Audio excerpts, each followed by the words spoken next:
was quite obvious to me, not only this incredible beauty of this landscape and walking through it and in it, and just being affected by the sheer mass of nature and beauty.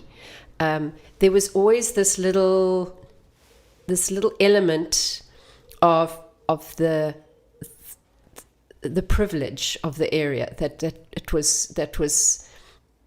was very notable to me, and that we would also discuss, and I would sort of just think about that the area that I was wandering through, the area which is now the Constantia Greenbelt, was an area that many coloured families lived in the 50s and 60s and 70s, and that were moved out of during the Group Areas Act. And so, although it's not sort of overtly visible, tangible in the work, I